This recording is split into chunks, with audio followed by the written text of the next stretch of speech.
Good evening, everyone.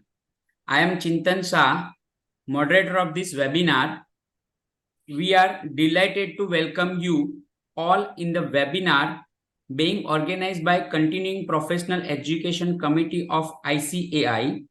It is my pleasure to be a moderator for the webinar on overview and opportunities for CAs in US tax compliance and common issues faced by NRIs. In short while we will start this webinar, I would like to apprise you about CPE committee. The increasing globalization, continuing developments in the field of finance, and frequent changes in the world economic order have posed numerous challenges before the accounting profession worldwide. These challenges have significant implications on the growth and development of our profession and simultaneously have more expectations from the profession. It is indeed the responsibility of the professional bodies to provide members with adequate facilities and opportunities to meet the challenges thrown by the dynamic environment by continuously enhancing their knowledge, skills, and professional values. With this vision, the CP Committee of ICA has been organizing several programs with the help of our program organizing units. We are pleased to inform that ICA is organizing its first ever Global Professional Accountant Convention GloPAC on the theme Connecting the Globe, Creating Value from November 24 to 26, 2023 at Mahatma Mandir Convention Center, Gandhinagar, Gujarat, India. GloPAC is being celebrated as a mega event to display the important role that the accountancy profession has been playing in building stronger and more stable economies around the globe. It would provide an opportunity to global market to network with the best F&A talents in India. I will play one short teaser of GloPAC.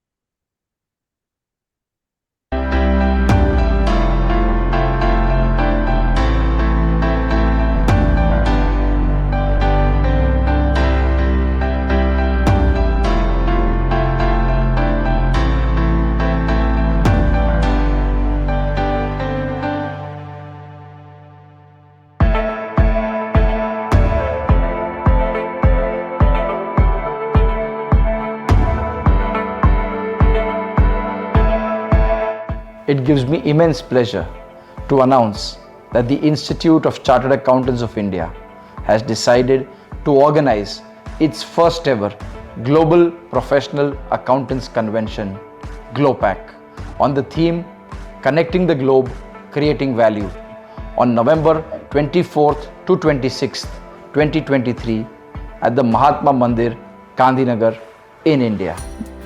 GloPAC is being celebrated as a mega event to showcase the important role that the accountancy profession has been playing in the economic and social development of our country.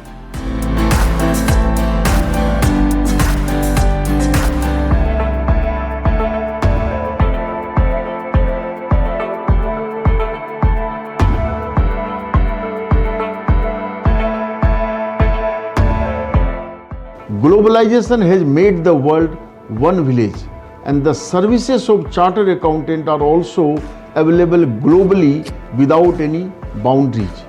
The Institute of Chartered Accountants of India is also devoting significant efforts towards global networking.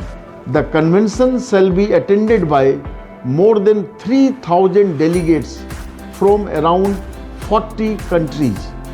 I would like to extend a warm welcome to the fraternity on behalf of ICI to attend and participate in the first ever GloPAC.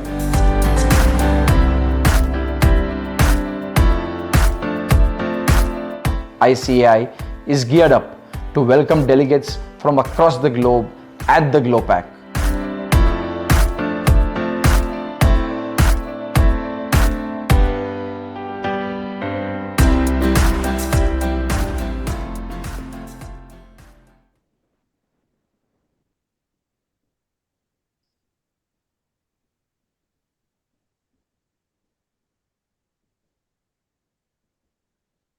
I welcome Vice Chairman Sir C.A. Gnan Chandra Misra ji. Thank you, Chintanji. Sir, we welcome you. C.A. Gnan Chandra Misra ji is a Vice Chairman of our CP Committee and Chairman of Committee on Insolvency and Bankruptcy of ICAI. Presently, he is serving the ICAI as a Central Council member and convener, Tender Monitoring Directorate of ICAI. He has more than 24 years of professional standings to his credit as an established chartered accountant. Under his vision, this year, CP committee taking new initiatives for the members. With this brief introduction, I request Sir to welcome our welcome address for this session. Thank you, Chintanji. Very distinguished speakers of today's program, Varunji and Rinkeshji, and of course, very dynamic two moderators present amongst us, Chintanji and Sarvinaji, Secretary of the committee, Ajita Tiwari-ji, and very respected participants. Good afternoon to one and all. Friends, we all know that on every Wednesday, CP committee is organizing 2 hours this learning program under the aegis of the committee. And so far we have witnessed that all the programs being conducted by the committee are of concurrence nature, and those are very useful for the members at large. Today's topic being undertaken with regard to the overview and opportunities for CAs in US tax compliances and common issues faced by NRIs. These two topics are really very important. And one thing that I would like to brief to the various stakeholders present, that the time has come that the chartered accountants need to update themselves with the global laws, because the profession is going to be global. And not only the outsourcing is the way, but consultancy and audit is also on the way of card of practice in coming time. ICI has entered into various MOUs with various professional bodies, and a lot of countries are pursuing themselves with the Institute of Chartered Accountants of India for the professional services to their countries. Russia, US, Australia, UK, Middle East, these are the countries which are most soliciting countries for the services of chartered accountants in their countries. These types of programs are not only enriching to the knowledge of the members, but also giving very good practical exposure how to execute the work for the various outsource work for the overseas countries. I'll not take much time. I welcome one and all on behalf of the committee and my own behalf, and I'm sure that this 2 hour power-packed session will certainly benefit to each member who is attending it. Welcome one and all. Thank you very much. Thank you, Vice Chairman Sirji. Now, for today's session, overview of US tax compliances and opportunities for practicing CA, we have very learned faculty, CA Varun Nirmalji. He is a CA and CPA with more than 20 years of professional experience in handling international accounting, income tax, and advisory functions for India, US, UK, UAE, and Canada clients. He specializes in cloud accounting, US taxation, training for cloud accounting, and its implementation engagements. He is a certified QuickBooks Pro advisor for India, USA, and Canada. He has also been a regular speaker on cloud accounting and US taxation at various ICA events. With this brief introduction, I welcome you, Varun Sirji. Now the floor is yours, sir. Thank you, Chintanji. First of all, I would like to thank Purushottamji, who is actually right now not there, but Purushottam Bhai, Chairman of CP Committee, Yan Mishraji, and the entire CP Committee team for giving me an opportunity to provide limited. I know that we have 1 hour, but we probably, as CP Committee is organizing on a every weekly basis learning program, we probably We'll continue doing that, but limited insights on this particular topic, which is US taxation. And as Vice Chairman Sir rightly mentioned, that we as a chartered accountant are at a threshold or a crossroad, I would say, wherein now the entire chartered accountancy profession is going global, and outsourcing of bookkeeping is not the only thing which we probably may be looking at. Advisory, consultancy, compliances are also actually, that is what our value added would be, and that is something which when we say it's US is one of the country, we'll keep on continuing with UAE and other countries as well. But in the current today's session, let me share my screen if you're able to see it. Just a second. And what we have over the next 45 minutes to 50 minutes, what we will do is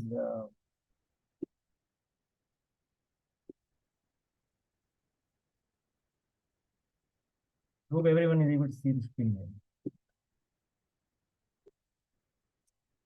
So in today's session, what we are you able to see the screen? Can you confirm? Yeah, okay, great. So we are actually going to get covered on the tax. The agenda is like this, which is tax structures and types of taxes in US, types of entities in the organizations, which we say, like similar to how India operates. There would be various entities are there. What are the compliance forms? And what would be the compliances for foreign residents, especially because there are expats and both working in India and US both. And what is the opportunities ahead? Even though this topic is US tax compliance is a very deep topic, but we will pedal down and I will try to cover up and summarize in best of my knowledge on that one. And as before I actually start, right, in the US being one, GloPac actually, sir rightly mentioned that GloPac is also on the same vision of connecting the globe and creating value, how we chartered accountant can kind of enhance the value to our clients in going global, and also the global clients serving the global clients as well, who are residing there as well. So it works both ways, I would say, not only helping the clients in serving the foreign clients here, but it's basically our foreign clients there as well. It's Indian clients or Indian businesses who are expanding, because if we enrich our knowledge, and I will just give you an example that 25, or when I was doing my internship during 98 to 2001, or during my schooling days as well, that this entire our India as a country, various states had sales tax and other stuff, but it's still like if to do a business from Punjab to Tamil Nadu, right? It was actually still a kind of alien in the sense, because of the connectivity, communication, and other stuff. Now with the advent of the internet, which has happened, and the technology and enhancement, we are now as entire India, right? We have seen the offices in Delhi, Chennai. People are having offices in Kolkata and Vijayawada, and they would have office in Ahmedabad as well. So all this is possible, and now India has become kind of like one, and we as a chartered accountant practice also is one. Now, if we zoom out a little more, then that would become more like a world. And now we see that like if you consider a world map as India country, then you will actually see that okay, West is there, okay, America is there, Canada is there, Africa is there. So businesses will start going global. It's our clients may push it. We also now to actually we can upskill ourselves and get knowledge on that one. So on that, I'll start with the US on primary, how the US tax laws. So this is the map of US, zoomed out map to only that, where there are about 52 states. But from a tax compliance perspective, how it works is basically there is a federal, which is more like a central thing. Then there are states, which we are seeing here, like, okay, this is Washington, Orlando, California, Nevada, Arizona. Then these are states. There would be city also within say, and then there's a county. Now, the tax structure for them is like even a city also will have a local taxation, county also may have it, state and federal. Now, federal will collect one tax, state also you have to actually file separate things as such, city and county in that one. The map I have outlined some of this in red are little least friendly, I would consider. When I say least friendly, in the sense in terms of overhead and compliance burden, and also in terms of taxation. To give you an example, right, in California, the taxes for an individual and all it can go as high, federal plus California taxes can go as high up to 42, 43%. So if someone says that, okay, I am getting a 120,000 package, on hand, it may be only about which comes to about $12,000. Sorry, $10,000, but he on hand he may be getting only 5,600 or something like that, 5,600. So that's these are from a compliance burden perspective for businesses also it's like that. But the structure is basically federal, state, city, and county. Unlike India, where there is a central income tax, and then there are sales tax as well. Types of taxes when I say income tax, social security tax, Medicare, estate, and sales tax. The income tax is our regular income tax, social security. We will go through in each of these. We'll pedal it down. We may not be deep diving it, but will still pedal on the water for that. But these are the major taxes which will individual and businesses will come across. Types of entities. When I say India, we have LLPs, private limited companies, trust, for which we are filing ITR 1, 2, 3, 4, 5, 6, and 7, so on and so forth. There are individuals are there, which are like salaried individuals or some having capital gain and interest and dividends. But then there would be proprietors, limited liability partnership, limited liability company, and a limited liability company in a way is actually kind of a partnership only. And it's just that they call it like a limited liability company.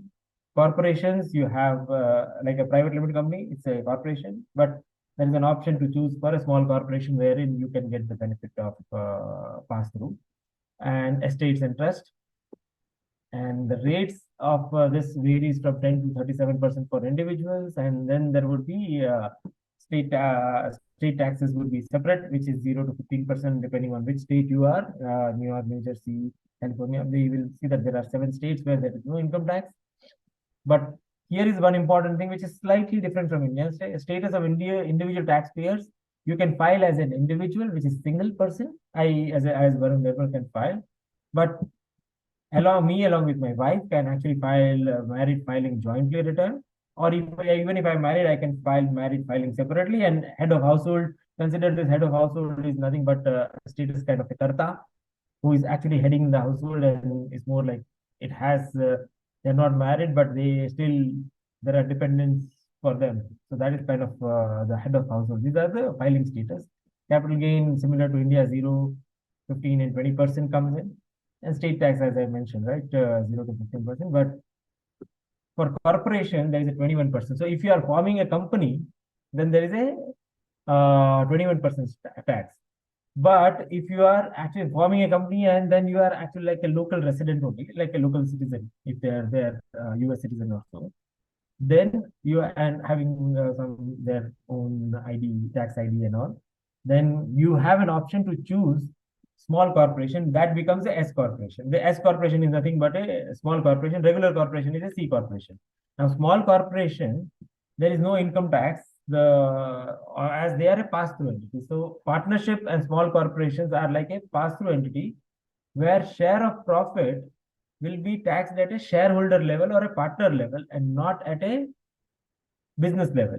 It is exactly opposite to India, wherein in India, we are actually taxing like share of profit is exempt in the individual return, and partnership or LLP, the tax is calculated at 30%. And in the US, it is actually exactly opposite. And that means probably means I sometimes joke that is the reason why we have a right hand and they have a left hand right in the sense. So estate and taxes are 10 to 37% depending on the taxable income. As your taxable income goes, there is a limit, unlike like similar to India, like 250,000 rupees is there. There is 12,500, and then there are certain itemized deduction of 25,000 or standard deduction you get it, depending on the status. So up to that, there is no tax, and then there is the tax kicks on from 10%, 15%, 20%, up to 30%, 37%. And state tax is varies as per state. So state tax is I am actually earning income from New York. I am in New York, staying in New York, but my employer is in New Jersey. So in that case, what will happen is I have income, some of the income which I am earning, like interest and all, is like in New York, but my employer is giving me employment tax, and I have to go and work in New Jersey. Then I have to file 2 state tax returns: federal plus New Jersey plus New York. So it depends on where the TDS is getting deducted from an employer perspective also. Social security tax. We saw talk about income tax. On the social security tax, this is social security tax is tax contributed by employer and employee both. But this tax is used by government to pay benefits to people who are retired and eligible to receive social security. So social security tax is done, but from your employment, if you are employed, they would deduct every month, similar to PF, right? They are getting deducted, but that PF does not mean that PF you will get it in there. You will get it from the pool, as a government will give social security benefit if you are a US citizen and you are a US resident post your retirement. So that is the social security and Medicare, because there is a free I mean, the healthcare and all is being taken care by government for senior citizens. So for that, every paycheck, they are deducting 6.2% from employer contribution and employee contribution, and Medicare is 1.45 and 1.45 each. For self-employed, let's say for proprietors. So in proprietors, there's a unique case, right? If like say I have a proprietorship business in the US and I am earning 100,000, and out of 100,000, let's say I have 40,000 of expenses and 60,000 is my net profit. So 60,000 is the net profit. That 60,000 net profit is the kind of a salary or a income which I am giving to myself, which basically if I give that dual entity concept, that business is separate and individual is separate, or proprietor is separate. From that perspective, business is paying the individual 60,000 rupees or $60,000, I'm sorry, on that.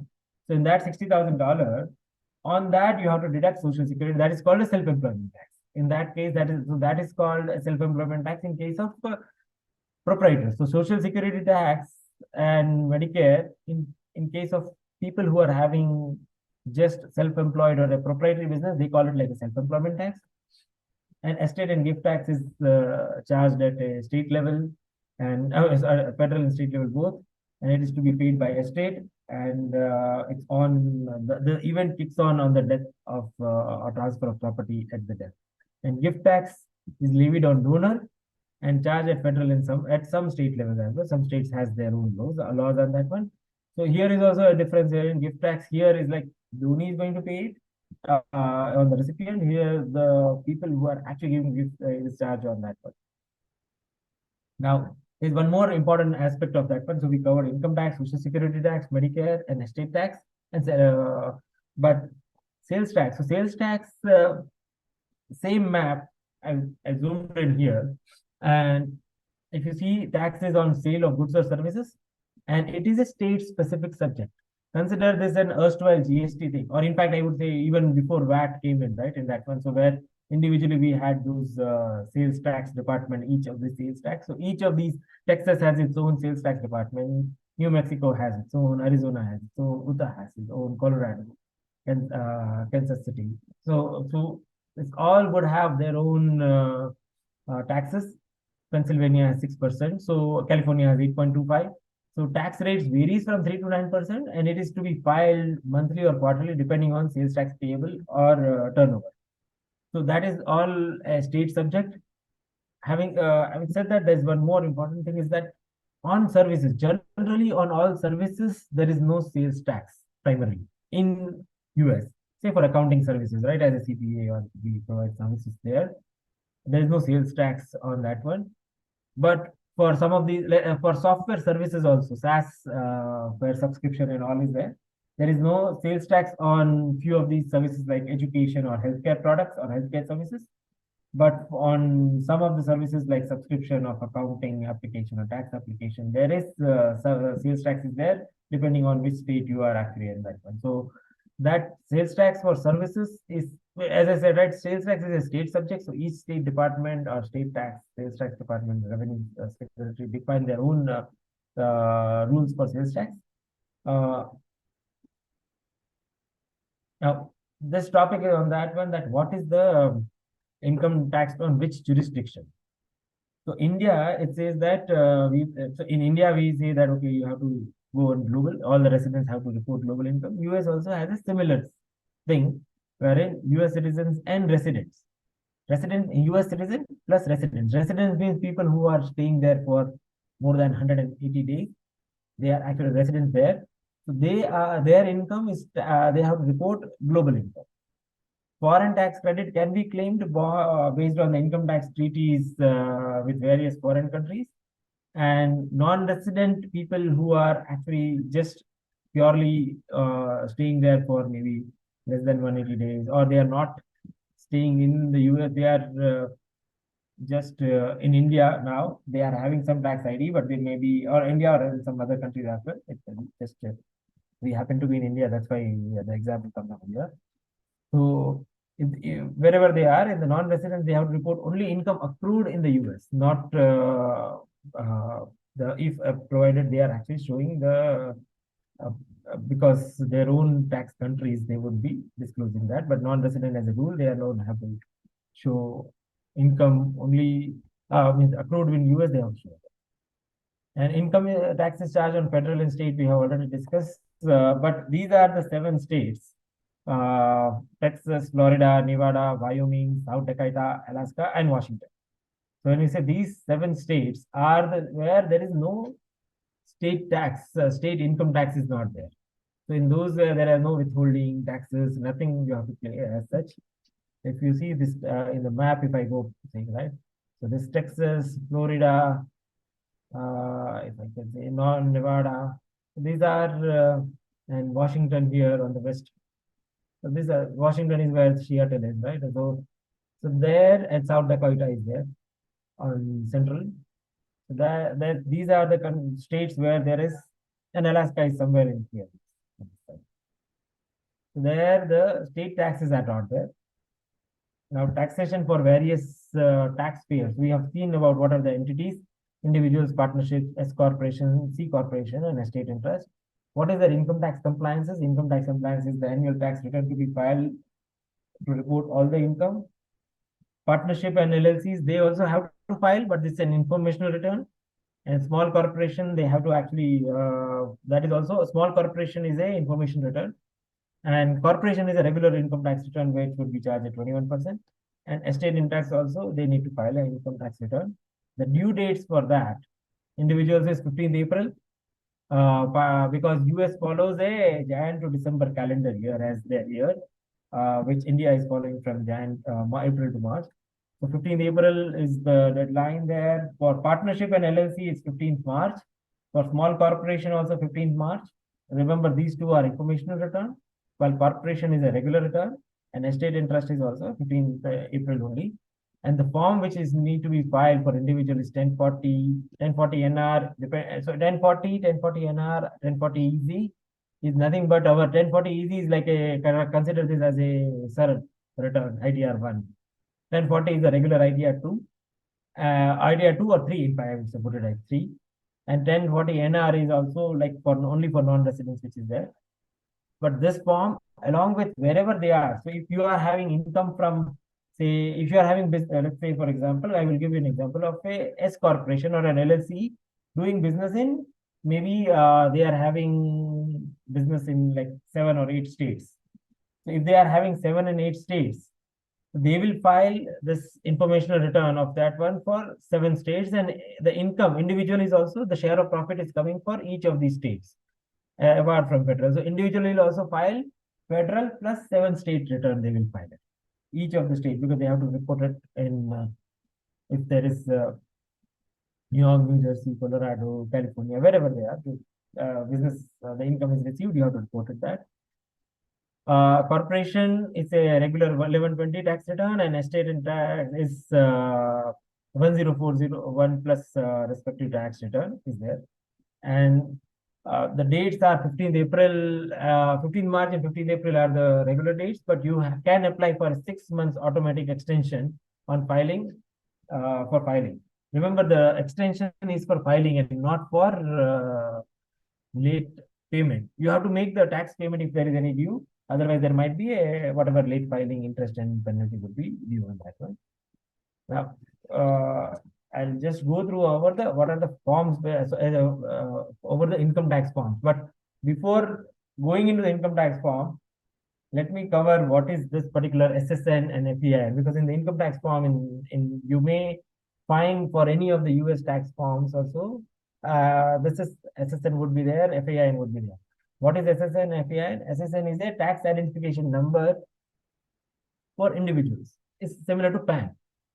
So every individual and resident shareholder should take this number, and it is in the format of 324, like in a dash dash dash dash dash dash dash. So it's like a 9-digit number displayed in this format, similar to how PAN is like an alphanumeric number where it's a first 5 numbers are kind of a alphabet, then 4 numbers, and then 1 digit.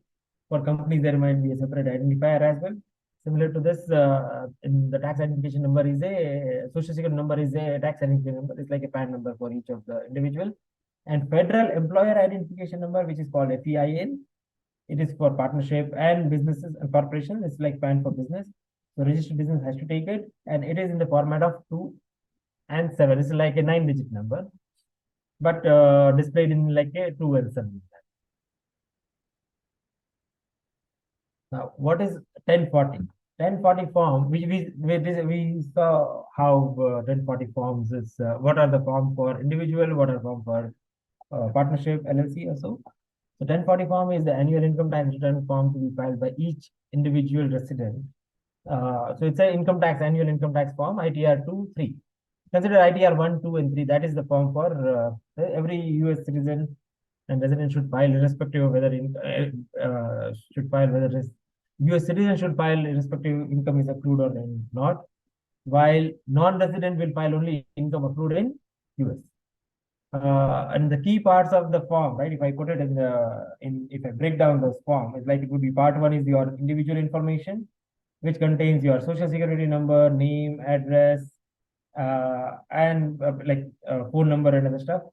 Part 2 will be filing status, which we saw that filing status means it would be either single or whether you, husband and wife, along with your family are filing return together, how many dependents you are having, because the US you get for each of the dependent means, let's say if I am having 3 kids, I may get additional, my deduction would be higher.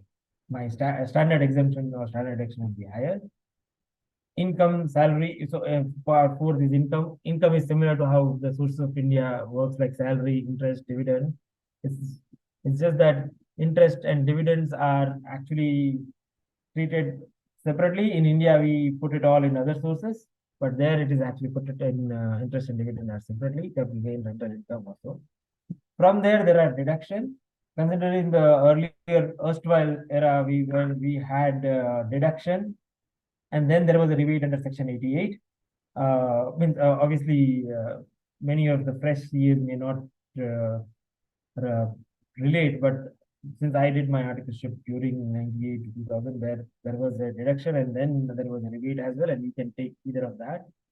So deduction was there from income, which is like retirement contribution, educator expense, and then there is an itemized deduction, standard deduction, mortgage interest, or state taxes, or property tax which you have paid, donations, and then there are credits. Credits are like child tax credit. There is a dependent care credit. There are certain credits. So credits are nothing but your items from which would reduce your tax, and deductions are reducing your income. And then there is other taxes like self-employment tax if proprietor is there. If there is a proprietor, then is there. And then part 7 or 8 is the payments. Here is how the form would look like. If you see this single, married, filing jointly, head of household, your first name. Here there are dependents are there, and then the income comes in. So this is all about 1040. There is the for partnership. So as I said, for partnership and for LLCs and LLPs. So LLCs are regular LLCs, like service companies. They prefer LLCs, and most of these law firms or accounting firms, they actually form LLPs, like limited liability partnerships are there. So they should file the return by 15th of March, and it's an informational return because it's a pass through, and it issues a separate K1 form. K1 form, the share of profit form is called a K1. Schedule K1. That K1 is actually given by partnership firm or a LLC to its partner or members, and that is and then they will receive so this and those have to report it in their individual income tax return, which I had actually discussed here, that okay, there would be share of profit here as well, right? 1065 primarily contains business information, income and expense, balance sheet. Mostly it is related to business information, balance sheet, P&L. Schedule M1 and M2 is primarily related to your book profit to tax profit reconciliation between book profit, because there are certain deductions which are not allowed by income tax, which you may have put it in book, or the way you have actually treated depreciation or certain penalties and all which has been booked, which you may have booked it, but there are certain disallowables are there. So that is the difference is nothing but your reconciliation of book profit to tax profit is M1, and reconciliation of retained earning is your share capital or members capital is your M2. And K1 is nothing but your form issued by 1065, which is 1065 means the partnership entity to its shareholders related to that. This is that Mr. A, partner Mr. A or member Mr. A, here is your net profit from business, or here is the interest which you have earned from the firm or from the membership. 1065 is there. Same way, 1120 S also would be there. If you are having a corporation and you have elected for a small corporation, the treatment would be similar. How 1065. So 1065 is equal to 1120 S. You can consider in that way. Except that in 1065 there are partners and members, while in 1120 S, which is the corporation, small corporation we call it, it is actually a shareholder. 11 now regular corporation 1120, right? It's this form is to be filed by 15th of April every year, and 15th of March is for if you are electing for small corporation, then it becomes 15th March. If you are electing for, because then the treatment is you are actually opting to be treated more like a pass-through entity. So for all the pass-through entity, it is 15th March. The reason why 15th March is that because once they issue, then only the individual will be able to file the tax return. If it is 15th April, then all the people would be waiting till 15th April to get the return and to get the K1, and then they will be filing, means invariably they have to file the extension for 1040. That is the rationale behind this one. So key parts of it is similar to 11 business information, income and expense. Schedule L is balance sheet, M1 and M2, which is reconciliation. Schedule K is there. Mind well, difference between Schedule K is there, but not the K1. K1 is for each of these individual shareholders in S corporation and LLC.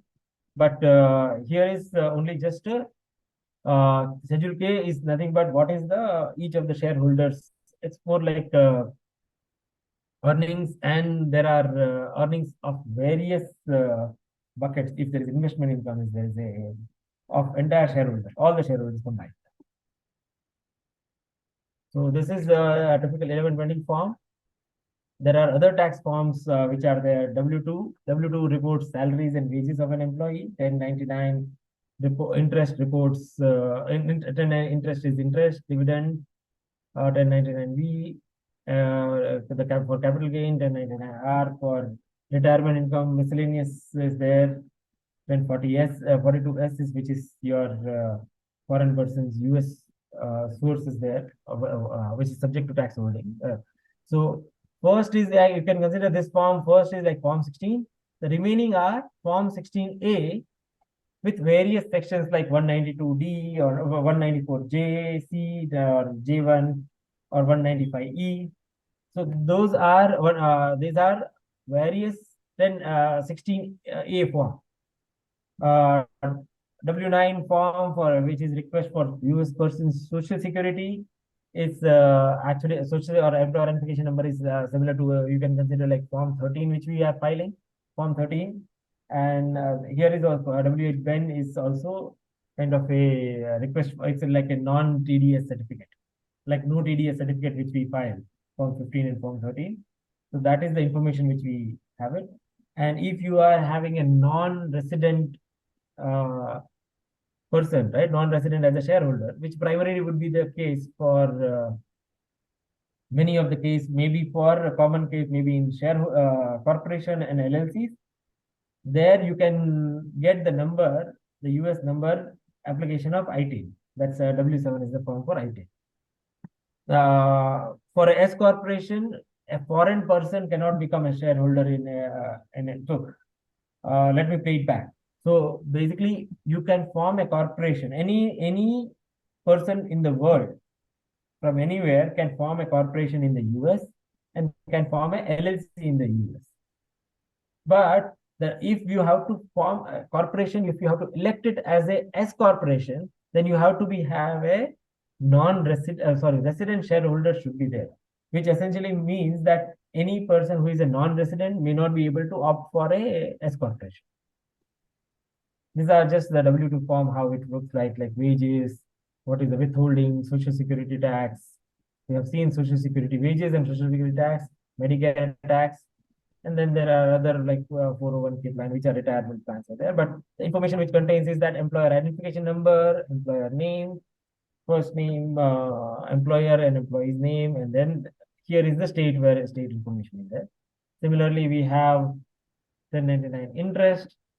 We have 1099 miscellaneous is there, which said about, as I said, at form 16, rent, royalties, other income, and other stuff from that one, fish proceeds and other proceeds which are there, but it contains payer strain and recipient. TIN means FEI, tax identification number. Here is the summary. If I put it the summary, a comparative summary that between US and India. US follows a calendar year. India follows April to March. Date of filing for US is 15th March, 15th April, 15th March, depending on the type of entity. Here it is 31st July and 30th October, depending on the if there is status is company or so, or the audited versus non-audited. Income tax return form for individual is 1040, and here is ITR 123. Unique identification number, which is PAN in India, is called Social Security there. Form received from employer W2, form 16. As I said, 10, I have already mentioned about that 1099 and 16A, but I always say repetition doesn't ruin a prayer, so it's good to have this summary in that way. Then and 16A and 16A we have having various sections, where in 16A we are mentioning 194J or nature of payment. So that nature of payment, they are actually categorizing into a different form called 1099 interest, 1099 dividend, or 1099 miscellaneous, or 1099 NEC, which is like contract income. The tax calculation happens like income less deductions, less tax credits, and withholding. And India is income less deductions and like ATC deduction and less TDS and payment. Extension is available. Yes, there is an automatic extension of 6 months. And in India also, we have from July, you can file up to December with late fees, of course, under 234F. Income Tax Authority, IRS, and the Income Tax Department website is here. And India, we generally file each of the husband and wife both file separately. If there is kid, obviously kids are clubbed into this one along with the husband and wife. And as soon as the kid becomes major, he may file it separately. In US, you have an option to file jointly, which is more beneficial. But each individual case, we may want to look at it separately. But the general guidance is that we generally file married filing only, because that is more beneficial, because deductions are higher. Just to summarize it, income tax is charged at a federal and state level. For US citizen, this is just summary. Entire global income is charged. Individuals can file jointly and separately. We have already discussed.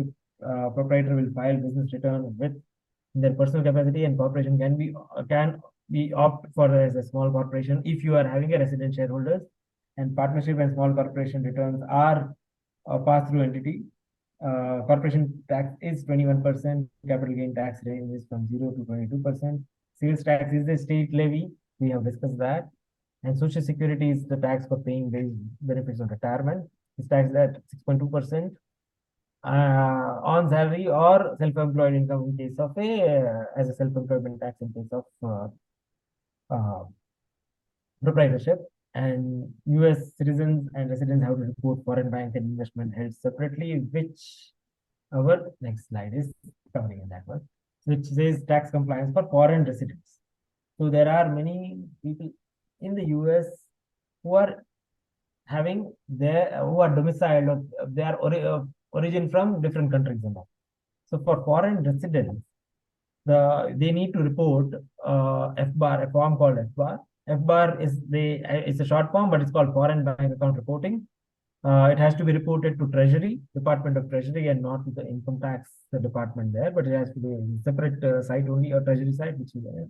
What needs to be reported is bank account held by US citizen or resident in a foreign country with the type of account number, and maximum balance. And this has to be reported if the amount in foreign bank has been more than $10,000. If the combined cumulative bank balance is less than $10,000, you don't need to report. It's not mandatory. You can voluntarily still report it.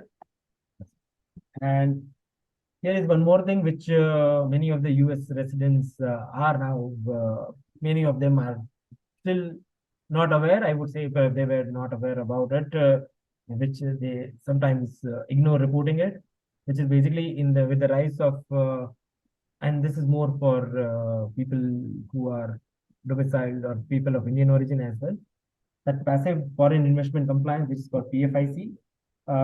This is the annual form to be submitted by US resident who is a direct or indirect shareholder of a foreign corporation, which essentially means that if you are holding a mutual fund also, that also with some of the mutual funds and all, that also needs to be reported as a foreign financial assets.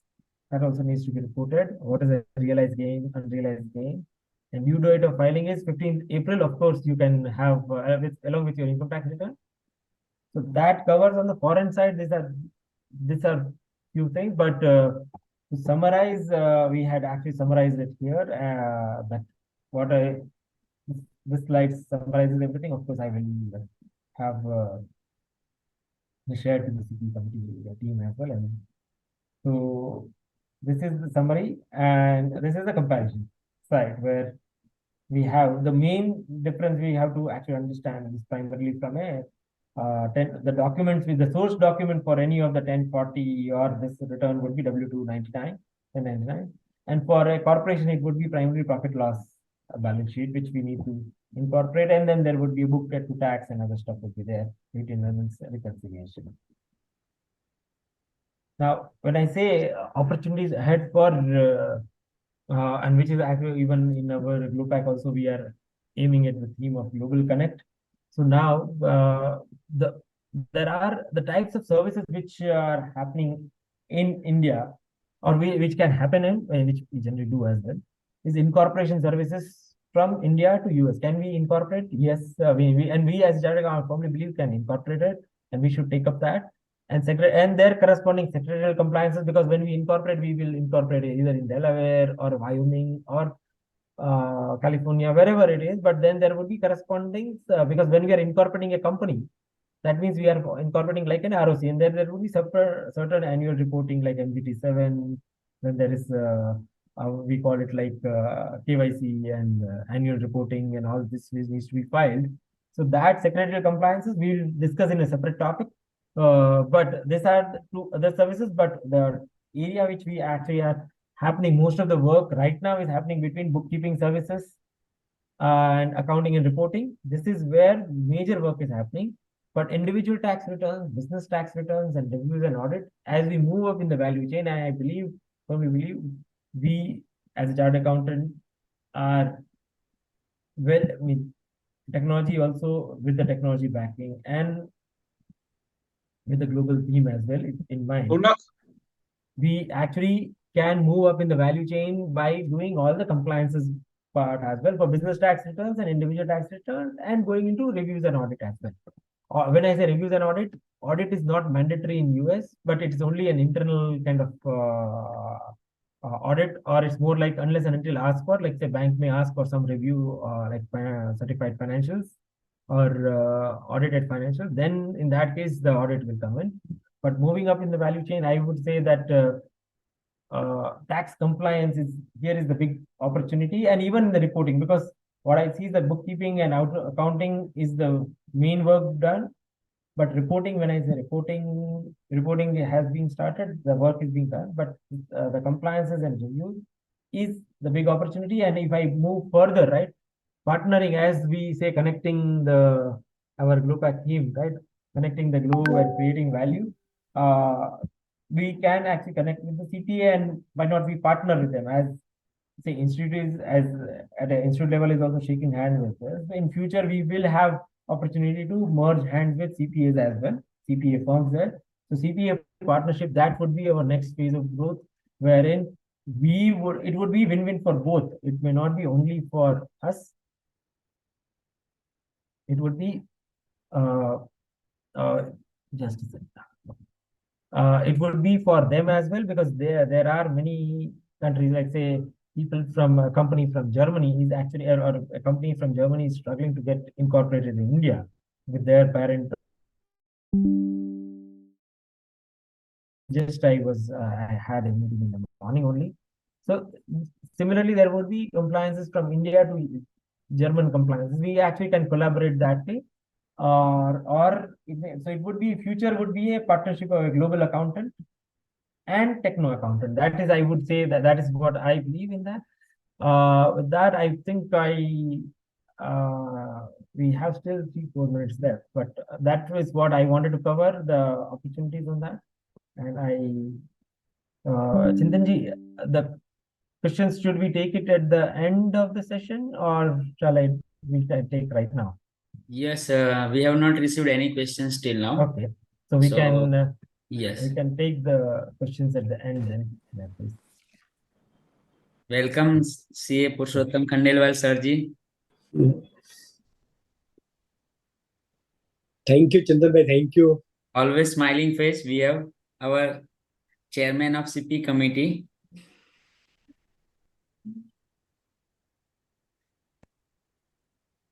इसको screen को minimise कर दो ना, screen को। पायल जी, screen को minimise कर दीजिए ना, निर्मल भाई। हाँ जी, stop. I have stopped sharing. Yes. Hello. Yes. Nice. Sarina ji. Very good evening, sir. Good evening. Good evening, sir. Good evening, sir. Good evening, Vikesh bhai. Good evening. I think there is no question, so we shall conclude the first session. Thank you, CA Varun Nirmal ji. You have explained very well. The participants will have benefits from this session. Now I request second moderator, CA Sarina ji, to take the charge. Thank you so much, Chintan bhai. I would welcome our chairman, CA Purushottam Khandelwal sir. CA Purushottam Khandelwal, chairman of CP committee, vice chairman of committee for members in entrepreneurship and public service, and conveyor of RBA, director of ICI. He is having 25 years of post-qualification experience in the field of audit, direct and indirect tax, and intellectual property rights. This year, he is devoted to fortifying CP framework and guaranteeing quality across its entire operational spectrum. And this year, major focus would be on upgrading of CP portal for enhancement of the branding and professional competency of the members. With this, I request sir to give a welcome speech. Purushottam sir. Good afternoon. Good afternoon. Respected faculties for the first technical session, Varun Nirmal ji. Second technical session, Rinkesh bhai, who is the treasurer of most vibrant branch, Ahmedabad. Two moderator, Sarvina ji and Chintan bhai. Secretary of the CP committee, Ajit Naji Tiwari, and respected members. It gives immense pleasure to be amongst you. I am honored to welcome you all today in the webinar as the chairman of CP committee on the topic overview and opportunity for CA in US tax and common issue faced by NRI. So those two topics are interrelated.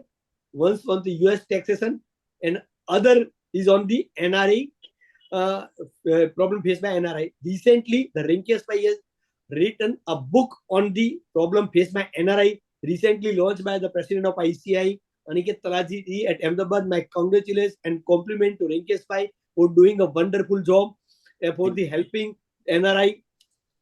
I am also extend a warm welcome to my co-chairman of CP committee, C. Gyan Mishra ji, who is also chairman of the Insolvency and Bankruptcy Code of ICI, and also convener of the Tender Monitoring Director of ICI.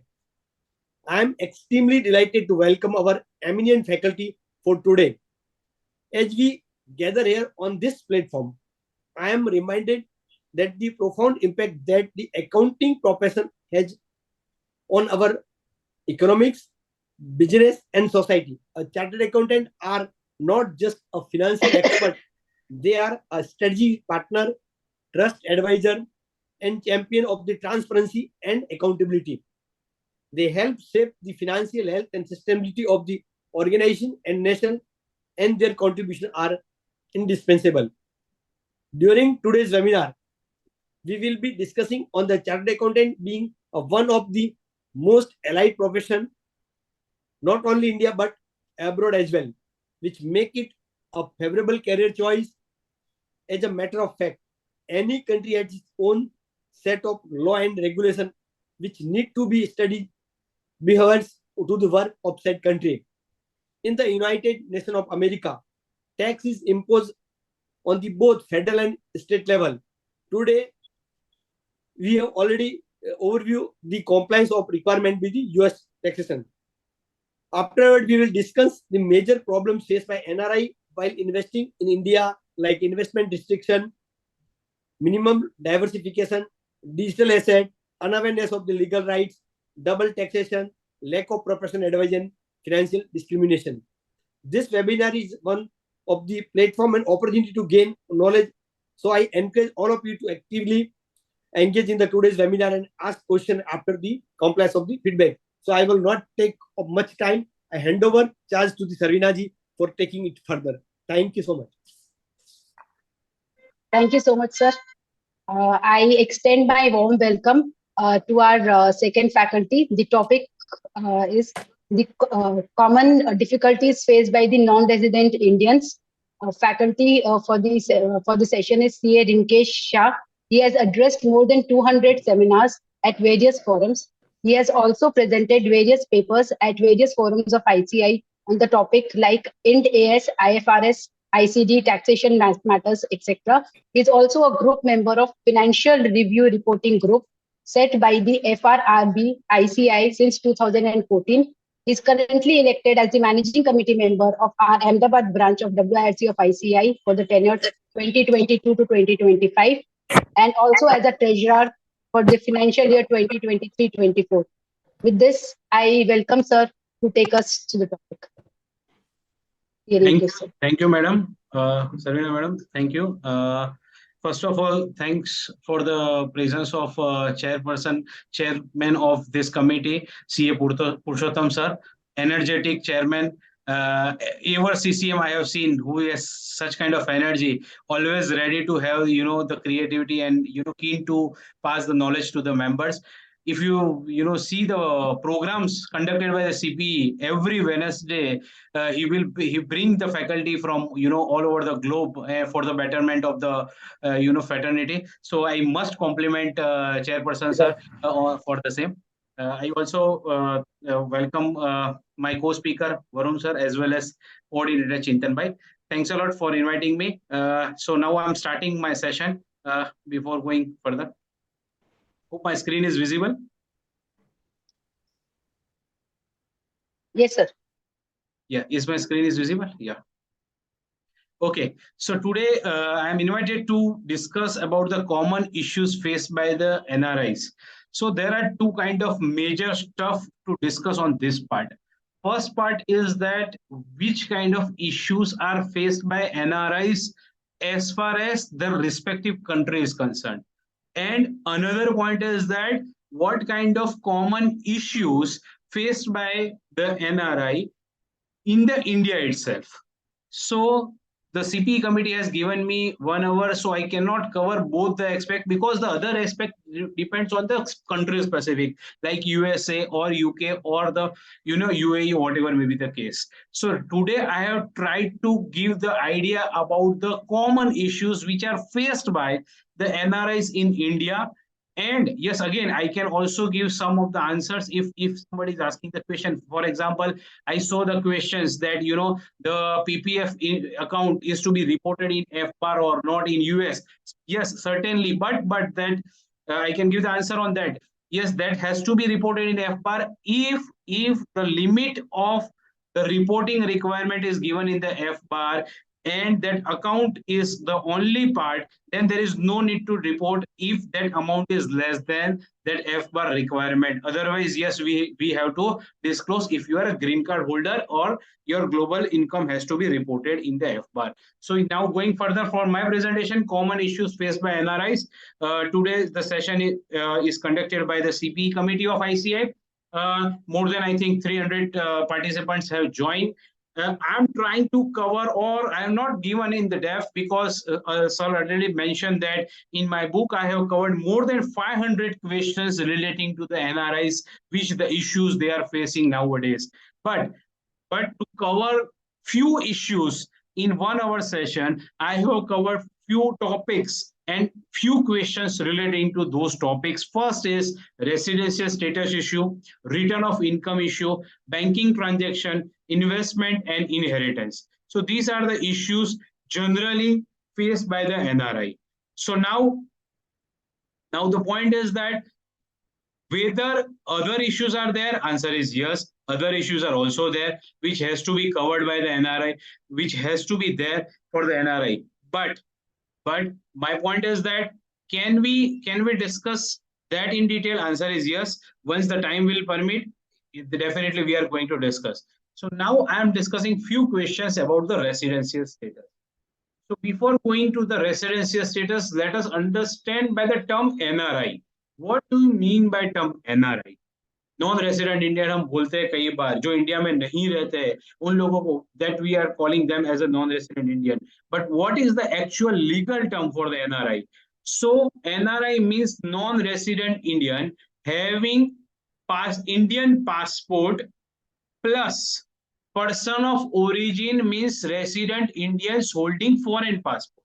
So there are two persons. One is holding Indian passport, another he is holding foreign passport. For example, if somebody is residing in UAE, having Indian passport, but having the golden visa or the work permit for the 10 years or 5 years or 3 years, whatever may be the case, and then that person may be NRI. This definition is as per the FEMA, not as per the income tax. Another example, if the person is there in the United States with the green card, or he might be having the US passport, or he might be having the UK passport if he is in the Britain, but he is having the person of Indian origin card, then that person might be considered as non-resident Indian. So the definition given, latest definition given by Government of India, Ministry of Industry and Commerce in 2015 is NRI means individual resident outside India who is citizen of India or overseas citizen of India, OCI card holder है, right, as per the section 7A of Citizenship Act, and card holder registered as per the government required. Means what? That person must be a citizen of India, or if he is not citizen of India, then he must be the overseas citizen of India. This definition pertains to the FEMA side. Clear? Now another question. Who is non-resident as per the Income Tax Act? Because we have to see, while we are giving the consultancy to the NRI client, we have to see both the Act, FEMA as well as the Income Tax Act. We know very well, we know the calculation of the residency status. I put that table only. What do you mean by resident? A person staying in India for more than 122 days or more. Here the one question is that if US passport holder is staying in India for more than 182 days, then he will not be NRI as far as taxation is concerned. He will be considered as a resident only. Or he stayed in India for 60 days or more for the relevant year, or the 365 days for the previous 4 years. So these are the stuff for the resident condition. What do you mean by deemed resident? We know very well, a resident, a person being citizen of India whose total income other than the foreign source exceeds 15 lakhs during the previous year and not liable to pay tax in the other country, then he shall be resident for India from the financial year 21-22. That we know very well. What do you mean by resident? Also, we are clear. These are the basic definition given for the income tax. Now, what do you mean by term non-residents? Non-resident means none of the above. Means the person who is not resident or the person who is non-resident ordinary resident, then that person is known as non-resident Indian as far as income tax is concerned. If anyone has the question, yes, you can ask in between or at the later stage also. Now, again, one more question. Whether date of arrival in India or date of departure from India to the foreign country must be included while calculating the number of days stays in India? Simple question. This is a critical question. While we are calculating the days, number of days stands in India, right? What is the day? We passport में जब stamp हुआ है वहां से count करेंगे या from the next day you have to count? That is the question. Generally, while calculating the number of days stayed in India, date of arrival and date of departure in India shall be treated as days of stays in India. Normally, dates stamped on passport are considered as proof of departure from or arrival in India. Hope you are clear on this matter. Everything is clear. Passport का stamp देखना है, वहां से counting कर. Now, example: an Indian citizen leaves India for the first time on July 1st, 2023 for taking up employment abroad. He or she does not return to India till March 31st, 2024. What will be his or her residential status for financial year 23-24 as per the Income Tax Act 1961? Simple. He is living India in the year 23-24 on 1st July 23, right? And for the permanent employment. Clear? The individual in the above case stays in India for 92 days during the financial year 23-24. As per the provision of the Act, which we have already seen in the previous slide, the following cases, only condition of the stays in India is less than 182 days is applicable for determining the residential status to be non-resident. In case a person who is citizen of India or POI who is visit to India, or in case a person who is citizen of India or leaves India for employment of India as a member of crew or as a member of crew of Indian ship, accordingly, her or his stay in India 92 days, which is less than 182 days, the residential status shall be non-resident for financial year 23-24 as per the income tax. It may be noted that the same conditions may not be applicable in case of family members of the person leaving India who has left India for the purpose of employment abroad. ऐसा नहीं है कि husband employment के लिए जा रहा है, wife उसके साथ जा रही है, तो हस्बैंड के लिए जो कंडीशन लगेगी वही कंडीशन वाइफ के लिए लगेगी. That is a separate story. Now second topic, right? Residential status का हमने थोड़ा कॉम्प्लिकेशंस देख लिया, और भी काफी सारे क्वेश्चंस है already covered in my book, but again because of the shortage of time I have covered only few questions, approximately 20 to 25 questions in place of the 500 questions which I have covered in my book. So now, return of income. Always this question is asked by NRI to you, right? When NRI is compulsory liable to file the return of income in India? Question होता है भाई मेरे income नहीं है तो क्या मुझे return file करना पड़ेगा, मेरा आधार पान लिंक हो चुका है but then also I am suppose to file the return और नॉट। तो आंसर क्या है? An NRI has compulsory to file his return of India income in India when he or she has taxable income relevant to the financial year April to March exceeds basic exemption limit, that is 2,50,000 for financial year 23-24, or where taxable income is less than the basic exemption limit. What does it mean? If your income is more than 2,50,000, then you have to file the return. Or if it is less than 2,50,000, then also you are supposed to file the return. But the conditions are there. If the NRI has STCG on equity shares, units of equity oriented mutual funds, or units of business trust, or has any LTCG chargeable to tax, or deposit in one or more saving bank account of the person in aggregate is rupees 50 lakh or more during the previous year, or has incurred expenditure of an amount or aggregate of the amount exceeding 2 lakh rupees for himself or any other person travel to a foreign country, has incurred expenditure of an amount or aggregate of amounts exceeding 1 lakh towards the consumption of electricity if he stays in India. An individual less than 60 years is required to file his return if aggregate amount of the tax deducted at source and tax collected at source in his case during the previous year is 25,000 or more. If for the age 60 year or more, limit is 25,000 or more. Clear? If the assessee wants to carry forward his loss, if he has done some business or he has capital gain loss, then if he wants to carry forward that to the next year, then he has to file the return or any other conditions. Now, simple question, ये generally NRI पूछते हैं, ये सब questions cover किए गए हैं. Can NRI file the return after the due date? Simple answer. One can file return after the due date, but before the December 31st of the relevant assessment year.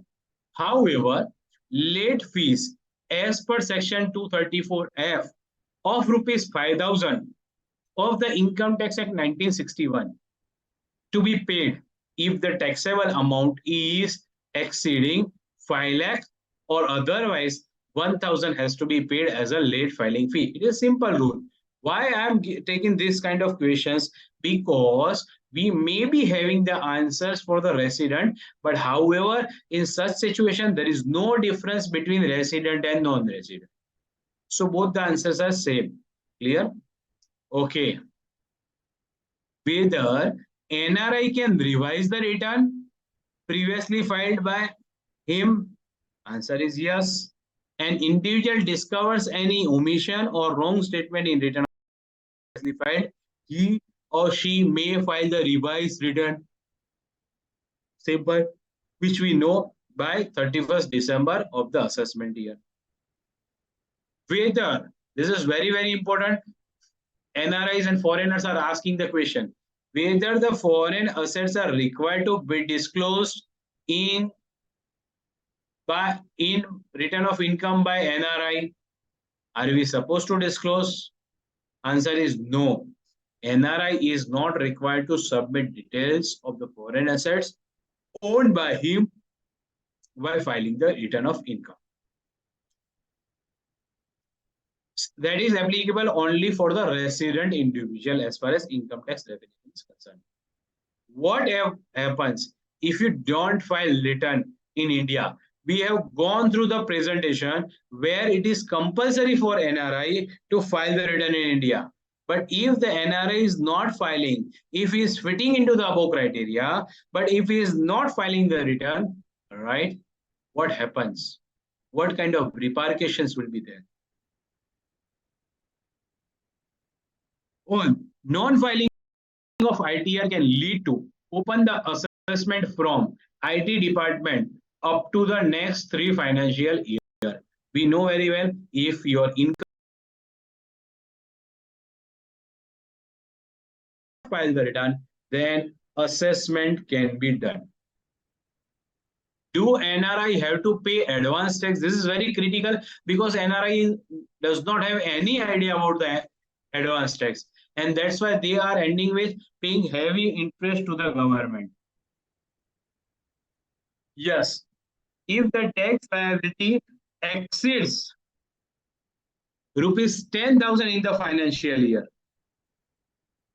interest under section 234B or 234C of the Income Tax Act, we know very well if that income is exceeding 1 lakh rupees, right? Clear? Then it is our duty that to guide the NRI to pay the advance tax. Now, these are the general questions we are facing while filing the return of NRI. What is tax clearance certificate? A person is moving out of India. In that case, sometimes he may be required to obtain tax clearance certificate from the income tax department. Any person leaving India can obtain no objection certificate from the income tax department, which is called tax clearance certificate.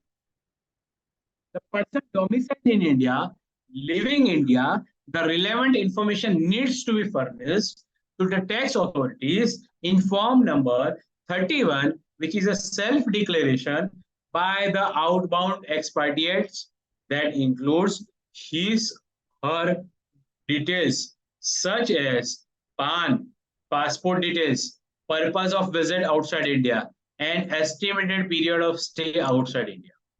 Clear? That has to be there in form number 31, which has to be filed with the relevant assessing officer. Another question. What do you mean by term tax residency certificate?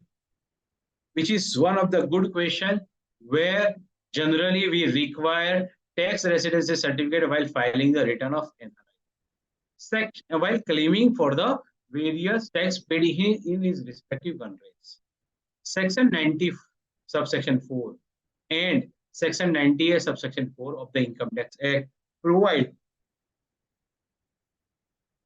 a condition for submission of tax residency certificate to avail the benefit under DTAA.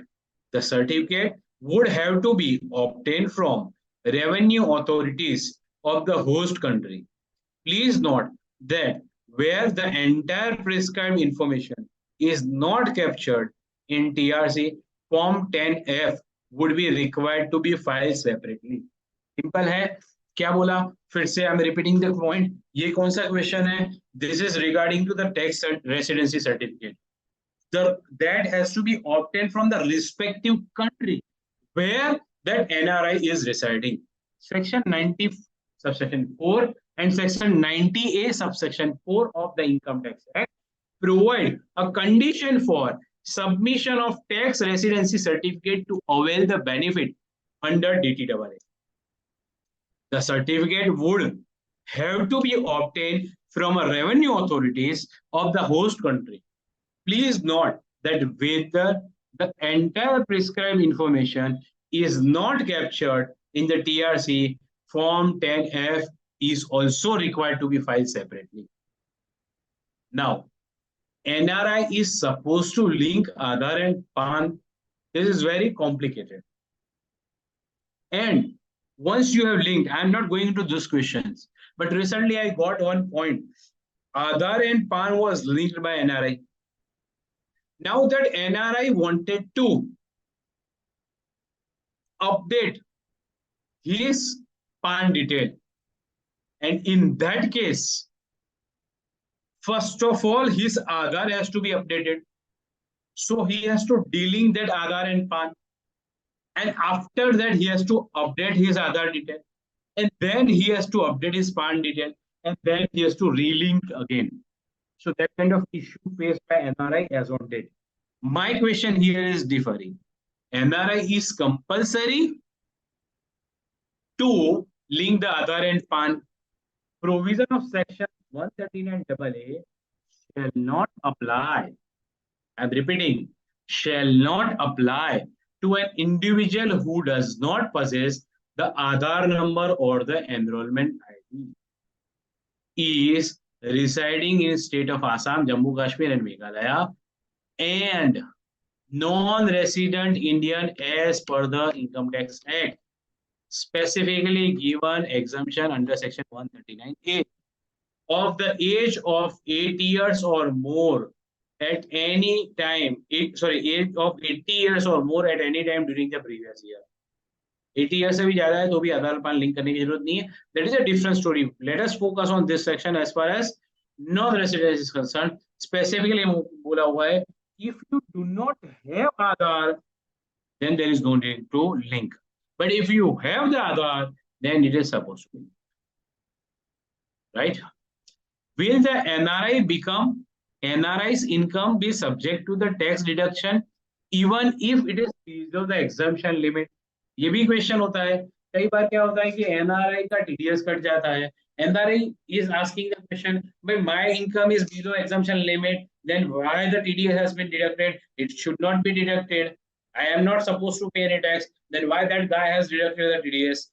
यहाँ पे answer क्या है? Yes, income of NRI will be subject to the deduction of tax even if it is below the exemption limit. Everybody here is having idea about section 195, right? Section 195 clearly states that you have to deduct the TDS. You are least concerned with the person whose income is below the exemption limit or above the exemption. Now again, one more question. Is there a possibility of the tax being deducted in excess of what NRI is actually liable to pay in India? If the answer is in affirmative, then there are any other ways to avoid such excess tax deduction. Simple point. If NRI is not supposed to pay the tax in India, as his income is below taxable income, then TDS is compulsory. Answer is yes. So can you reduce the TDS rate? Answer is yes. Here the question is that, can you reduce the TDS rate? How? The answer is here, yes. Income of NRI are subject to the rate of tax on the taxable income. However, there is a possibility of the tax being deducted at the higher rate vis-a-vis the income liability of NRI. In order to avoid such excess tax deduction, NRI may obtain tax exemption certificate (TEC) from the income tax department. If your income is below taxable income, then you can request the tax department to issue the TEC or claim relief benefit under DTAA if available. If any income is not to be chargeable to tax or it is below the exemption limit, but that income is covered by DTAA, then also, yes, that has to be obtained from the income tax department. Now, ये questions बहुत पूछते हैं और NRI को confusion इसमें बहुत ज्यादा होता है. Is the income which is earned in a foreign country will be tax free if brought back to India? I am repeating the question. Is the income which was, I'm not saying which was earned in the foreign country will be tax free if it is brought back to India? Simple question, इसको थोड़ा modify करता हूँ example के view point से. For example, somebody is residing in US. As on that, he is non-resident. Again, I am repeating. He is residing in US and he is non-resident. And he is getting salary in US in year 2022. Now he is coming back to the India in year 2023. He is non-resident still in the year 23-24 because of the criteria of the income tax act. But he is bringing the money on which the tax paid in the respective country, which was not liable as on that day of earning, because that was earned in the foreign country. So can he bring that income here as the tax already been paid in USA and it was not liable to pay tax in India on that day while he earned because of an NRI status? Now he is becoming the resident, or he is still non-resident, but he is in India and he is bringing the money in India. Or if he is not even in India, but he is bringing the money in India, can it be taxable? Answer is no, it is not taxable. However, Yando, if you are resident of India, your global income will be taxed in India, whether earned in India or outside India, subject to DTAA with the foreign country. So, any income earned by NRI, again I am repeating, so any income earned by NRI outside India will not be taxable in India at all.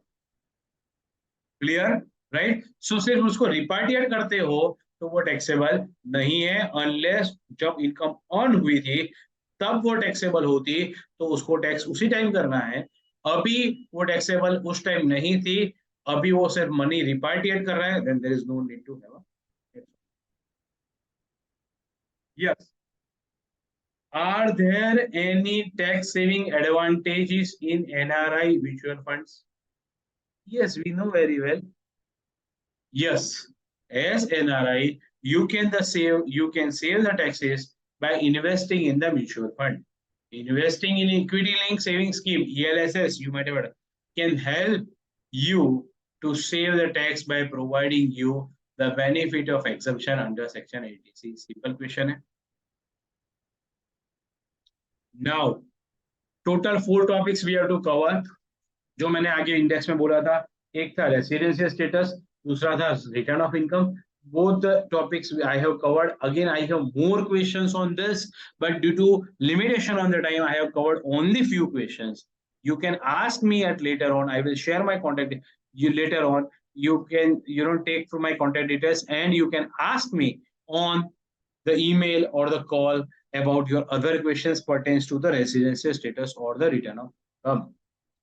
However, now we are moving towards the third portion of the topic for the today is banking transaction.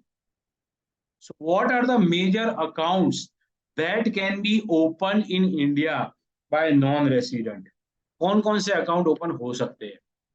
There are 3 types of non-resident accounts that can be opened by NRIs in India as per the FEMA.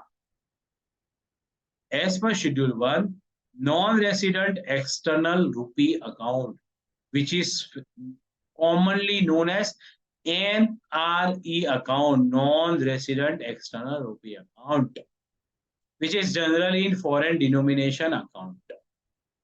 As per Schedule 2, foreign currency non-resident bank account, which is nothing but FCNR account.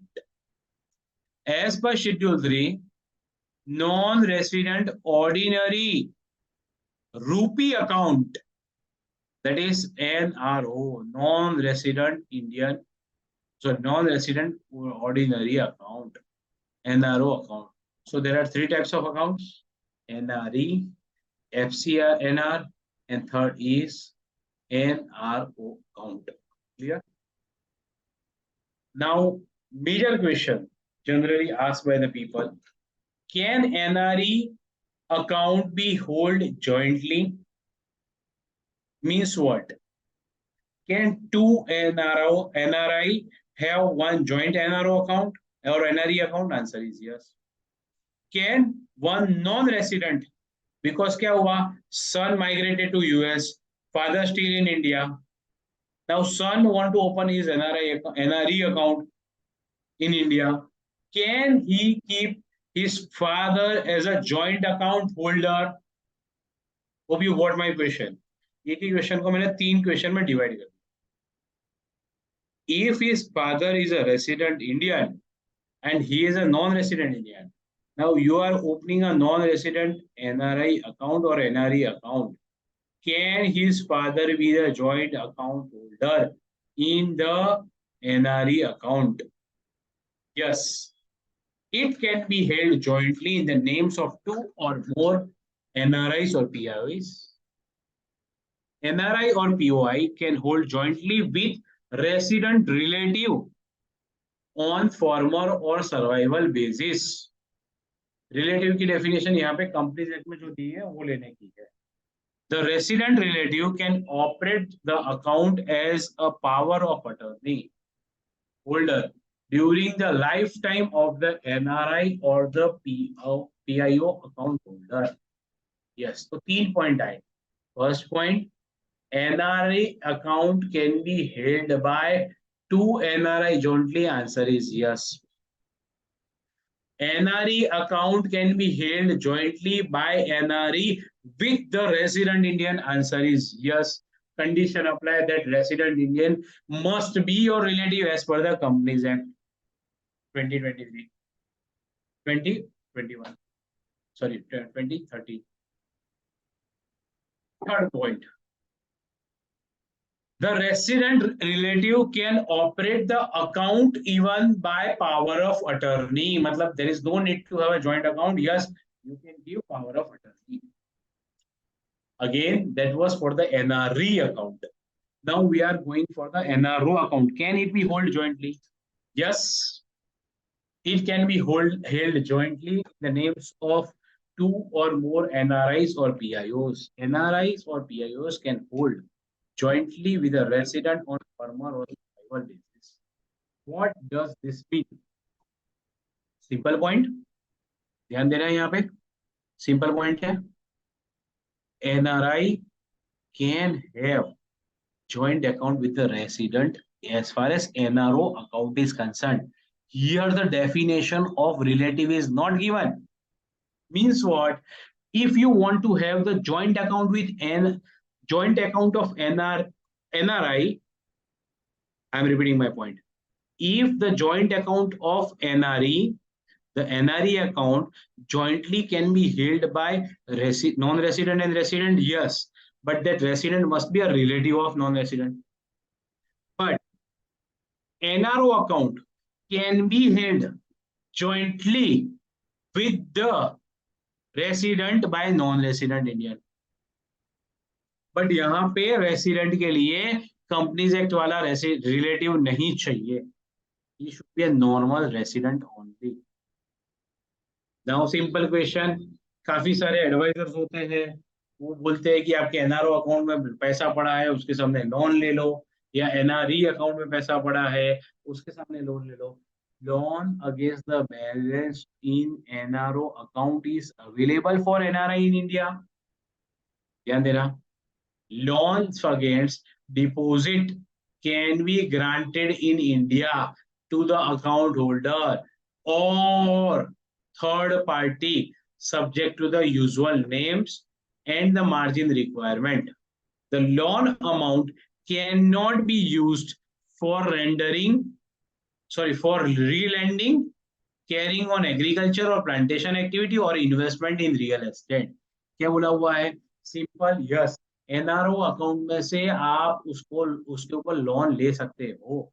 You can take or somebody else also can take on your asset maintained under the NRO account. However, the loan taken cannot be used for relending. What do you mean by term relending? पैसा लेके उसको फिर से loan देने के लिए किया. Sure. Or plantation activities cannot be done. Investment in real estate cannot be done by taking a loan. Hope it is clear to you. Now, what do you mean by term loan? Loan shall include all types of fund-based and non-fund-based activities. Now, simple. A chart is given from my side. to hold the better understanding by the NRI for his various account like NRE account, NRO account, or FCNR types of accounts.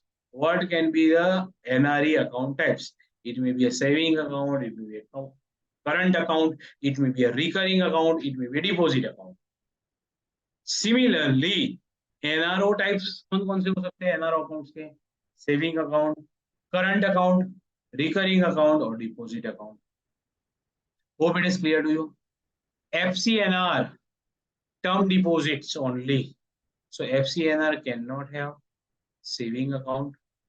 FCNR cannot have with the current account. Okay, clear? Only term deposit will be there.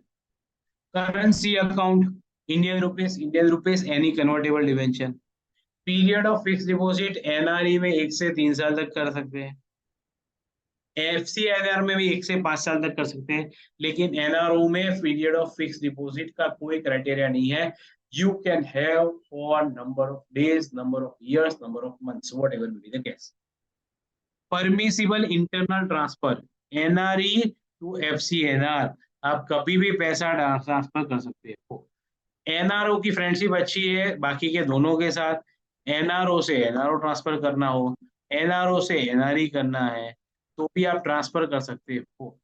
और FCNR का जो account है उसका relation सिर्फ NRE account के लिए ही है कि NRE अकाउंट में ही उसका पैसा ट्रांसफर हो सकता है as far as foreign currency account is concern. Yes, joint account with the NRI permitted in all the 3 cases.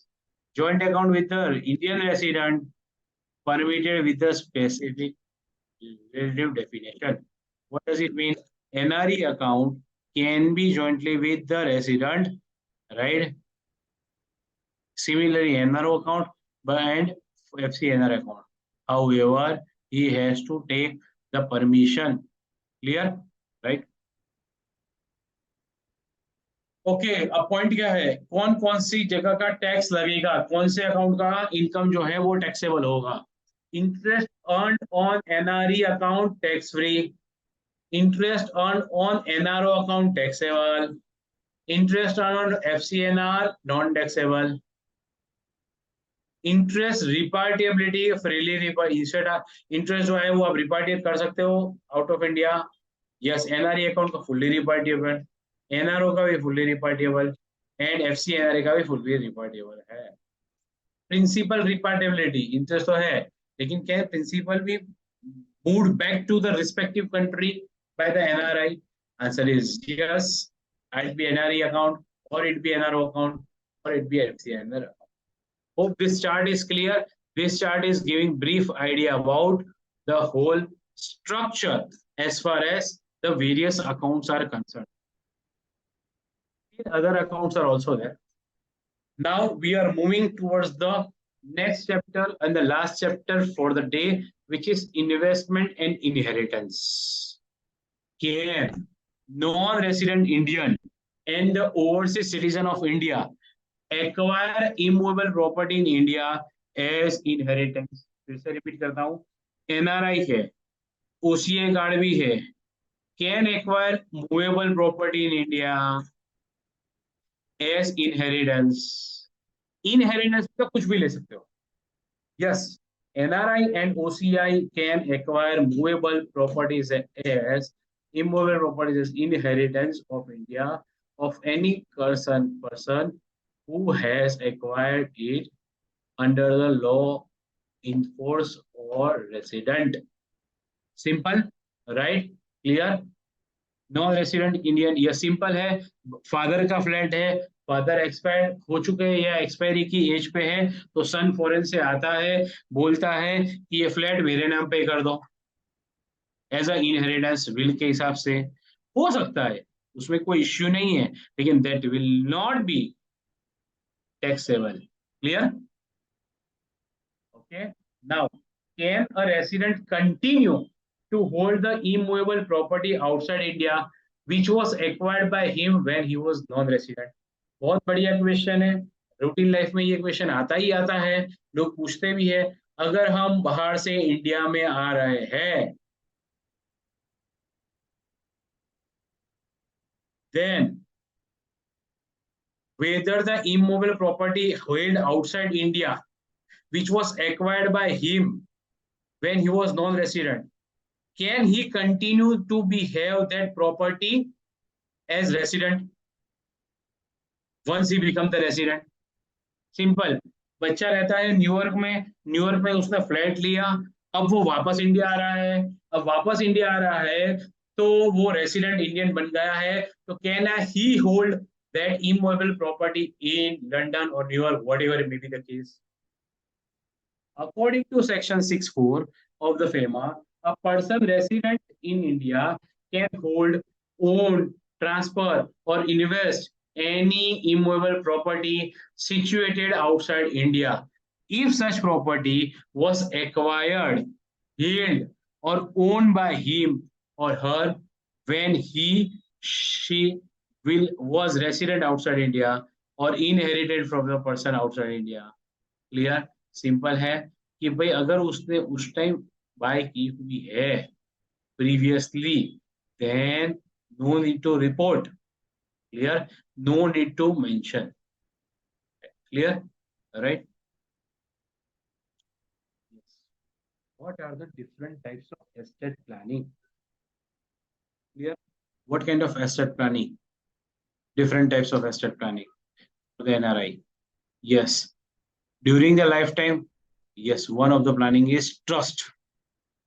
On the death, will, joint holding or the nomination. Right? Asset planning के लिए क्या है? Life time के लिए trust, death हो चुकी है तो विल होना चाहिए, एंड जॉइंट होल्डिंग और नॉमिनेशन से भी काम हो सकता है डेथ के केस में. Now last question for this presentation. I have tried to cover few questions only which are having a different frequently asked questions to the professionals. However, yes, I have covered only 25-30 questions. However, I have more than 500 issues which I have compiled in my book, which you can refer. How much jewelry can be carried while going to abroad? ये issue होता है. NRI यहाँ से abroad move करता है, मतलब he is becoming NRI as of date. तो वो कितनी ज्वेलरी लेके जा सकता है? Clear? Right? If he is going abroad. Taking a personal jewelry out of India is as per the baggage rule, governed and administered by the custom department time to time. Government of India, while no approval of RBI is required in such case if the required custom authorities may obtain. Clear? Right? Approval RBI के लेने की जरूरत नहीं है, right? Bank को ही intimate करने की जरूरत है, एंड कस्टम जो उसका कस्टोडियन है उसको डिपॉजिट करने की, if any, right? Then only the customer is required. Clear? So these are the small presentation. I am expecting questions from your side. Payal ma'am is there. Sarvina ma'am is also there. Yes, sir. I Just hope- sharing, sir. Sharing questions, sir. Yeah, please share the questions so that.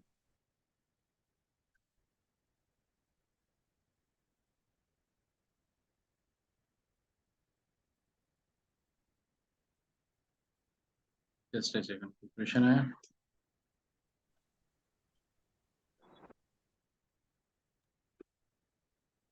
Yes, is there any question, please?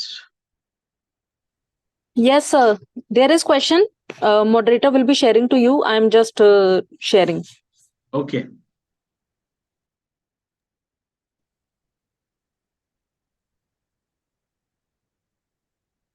What a run through on all the four basic topics that anyone can think about for the key questions that any non-resident would come to us and ask. Many of the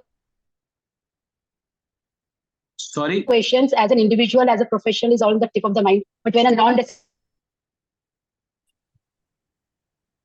Can you repeat? individual Sure, asks ma'am. us, Sure. it is difficult to revert to such topics. Resident status. I'm not Meanwhile, getting. we are getting the questions. Ma'am, I've shared.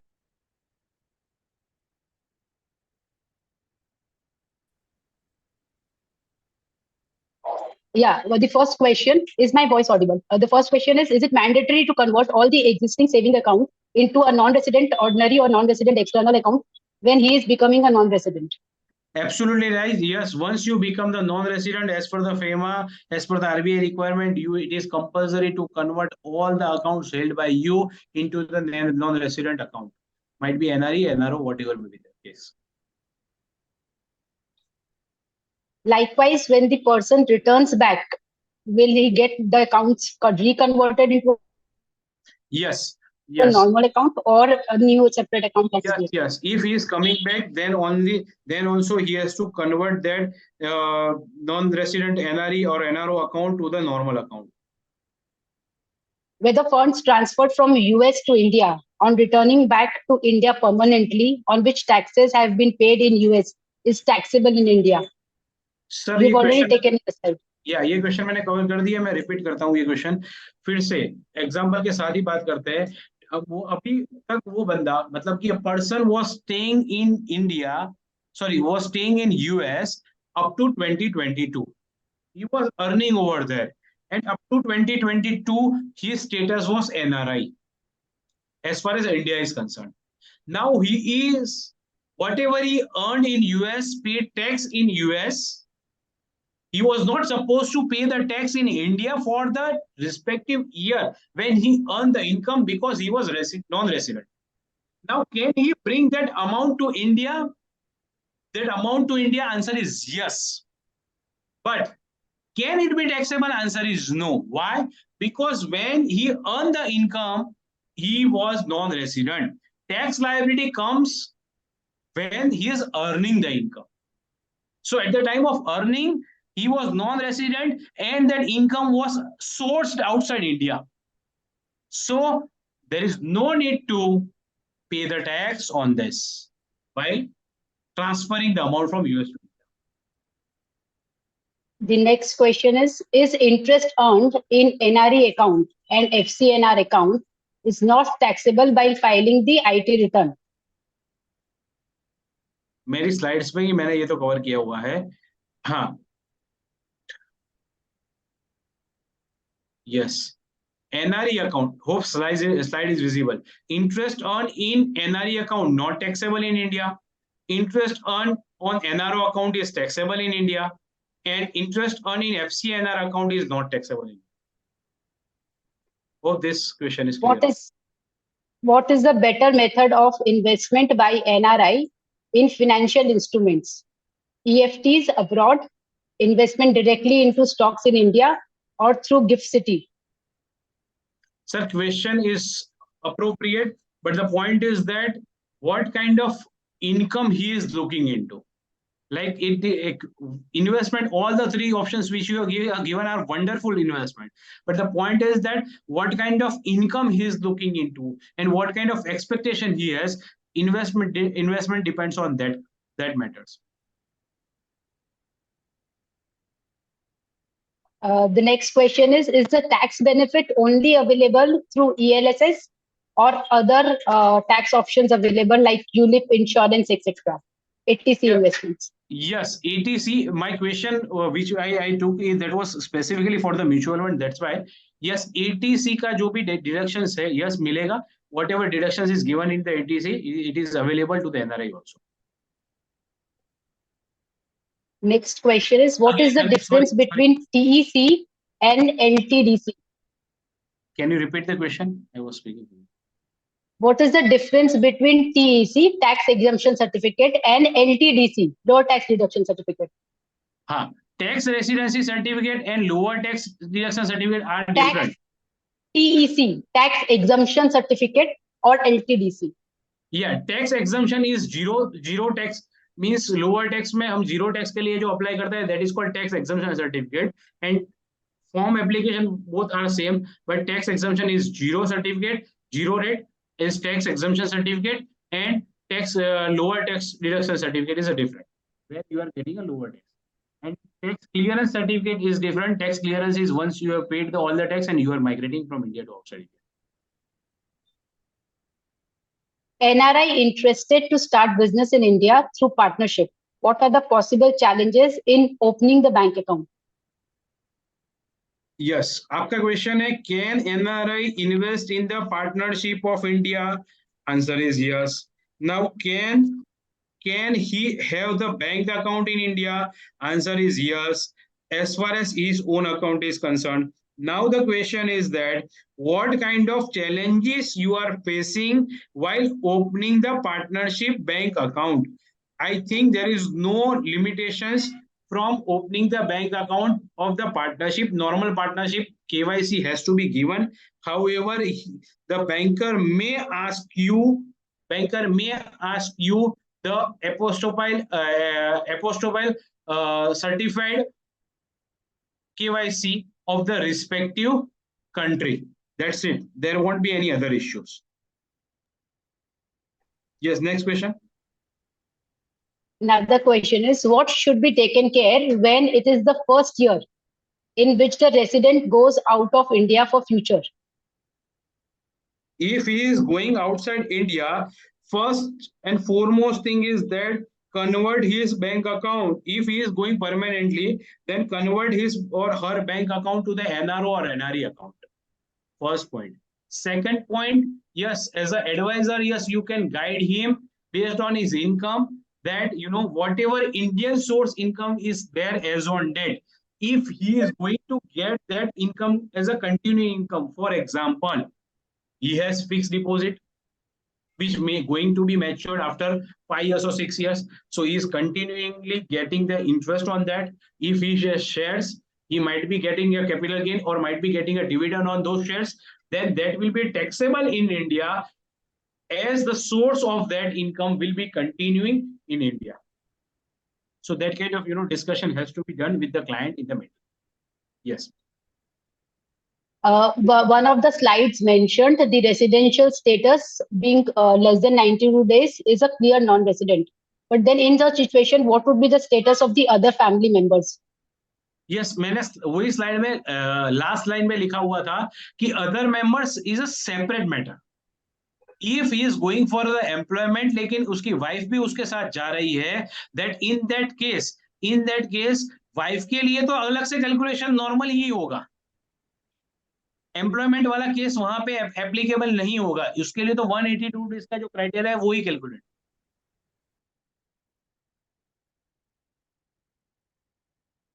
Yes, any other question?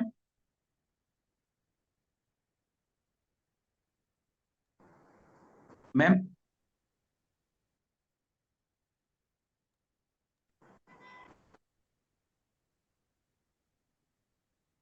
I think she left. No, she's there. Ma'am? Yeah, Second? just 1 second. Yeah. The next question is the income transferred to India need to be declared in ITR? नहीं, फिर से I am repeating your question. Question ये है कि income transfer to the India Remittance. Remittance. Income remitted in India, inward remittance जो आया है, whether it is to be declared in IT return as income. So first point, that income is taxable in India as on date, then yes. If that is an accumulation of the previous year income which were not taxable in India, then there is no need to report. The next question is how non-resident can sell properties situated in India? What are the tax FEMA compliances? Yes, if the NRI is having property in India and if he is selling the property, yes, the person who is buying that property has to deduct the tax, the rate which you know very well in 195. As per 195, he has to deduct the tax, right? And yes, he can sell that property, whatever tax is deducted. Normally, what is the situation in by filing 26 QB? You are deducting 1% tax. However, if somebody is purchasing property from the NRI, then he has to deduct the tax as per section 195. He has to obtain the TAN number. He has to file that TDS return, and the NRI can claim or pay the tax, whatever is differentiating tax amount as per the capital gain. Now, what about the FEMA? So can he repatriate this amount? Yes, once that amount is paid tax, means is a taxable income, and the tax is already paid from that amount, then yes, you know very well 15 CACB form has to be filled. If you go to the instructions of 15 CACB, you can get the answer for the same. Yes, ma'am. Thanks. Next. The question that was asked in relation to the investment by the non-resident on the different heads, the question was from the point of view of taxation and simplicity of compliance. Someone is investing into mutual funds, direct investment in the stocks in India, or gift city. So which is of a lesser tax compliances or into a simplicity from the taxation point, what should be advised? So if somebody is investing in equity, somebody is investing in mutual fund, and somebody is investing in gift city. So the question is, what is the better tax compliance viewpoint? Better to have the investment. From my viewpoint, it is depending on the status of income of NRI and the amount which is investing. Why I am repeating this answer? The reason is that mutual fund, yes, mutual fund is better, simple to invest. Equity is simple to invest. Gift city might be a complicated to invest. But my point is that in all these three situations, what kind of income he is getting, and that will be a tax liability based on that. Gift city ki baat karo, there are two separate zones in that. One is SEZ zone, IFSC, and another is non-IFSC. So if he is investing in IFSC, then whatever investment is done is a tax-free investment for the certain period of time, as per the IFSC Act of that gift city. But if it is on the other part, then it will not have any difference as far as the other portion is concerned. So it is a totally a subjective question as far as the investment amount is concerned with the respective client. Yes, ma'am. The next question is, a person employed with US company and on H1B visa, and if comes to India for 2 to 3 months and work from India online under the same company, like work from home, whether his salary for this period is taxable in India or US? Yes. For example, if he is coming for 2 to 3 months, first of all, do the calculation for the residency. If he becomes a resident because of the stay of India for the number of days, then yes, global income is taxable. But if he does not become resident, he is still becoming non-resident as per the income tax is concerned because of the number of stays in India, then that income is not taxable. Yes. How many days will be considered for person returning to India forever? Person returning back to India. Person returning back to India, normal 182 days for the normal calculation.